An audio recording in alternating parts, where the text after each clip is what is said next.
Heuristics are really important to me. I think attention is probably one of the most important commodities that we have available to us as human beings. What are we going to give our attention to? What are we going to focus ourselves on? And a lot of the times we use a lot of heuristic models to help us decide quickly what to pay attention to. Heuristic models are just good, close enough approximations of the world that can't fully model everything that's out there. So stereotypes are a heuristic, rules of thumb are heuristics, all of these different ways that we decide to ignore some things and pay attention to other things. The problem is, I think sometimes our heuristics go a little too far, and we don't give enough attention to some of the people and the stories and the situations around us. And I think a little bit more attention to where we put our attention, particularly in our relationships, can go a long way to deepening the depth and the intimacy that we have in those relationships. One of the commitments that I've made to myself is that when my kids are interested, I'm going to try to be. Because what I've learned is that that kind of attention, even for your kids, isn't always automatic. We did a series a few years ago now called Tell Me More. And it was all about trying to be more curious. We used that title, Tell Me More, because, as I said in that series, it was a phrase that I had intentionally picked up. I tried to work into my daily vocabulary because I got it from a friend who says it to me all the time. Anything I offer in conversation, if he can tell that I'm invested, he will respond, tell me more about that.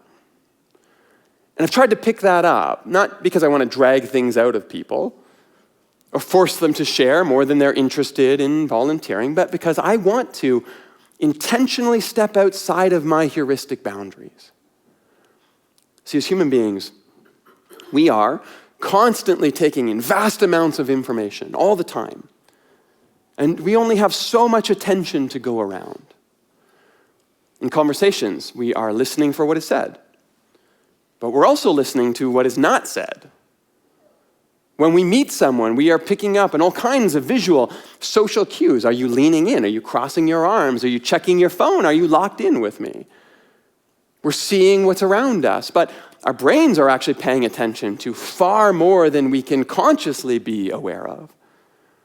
And so what happens is, there are a series of heuristic decisions that are made for us unconsciously. Your brain will discard information you don't need. It might even react emotionally to information you don't perceive.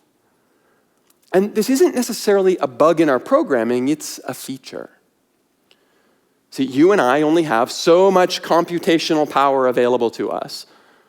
And so over time, in both learned experience and at evolutionary scales, our brains have learned to create a good enough approximation of the world within which then you and I can make our conscious choices. That's what heuristic means. It's a rationalized but not fully perfected model. So a rule of thumb is a heuristic. And a good rule of thumb is you don't need to know what's happening over here, you need to know what's happening here. That's why you got both eyes on the front of your face to focus your attention. However, stereotypes are also heuristics. Preferences are heuristics. In-groups are heuristics. Out-groups are heuristics. And sometimes those heuristics stop us from being as curious as might benefit us in the long term. In fact, I might argue that in the absence of some focused intention, our attention to each other is too limited for our own good. That's why, even with my own son, when he starts talking about ancient Athens at the dinner table, I want to teach myself, discipline myself to pay attention, to respond, tell me more.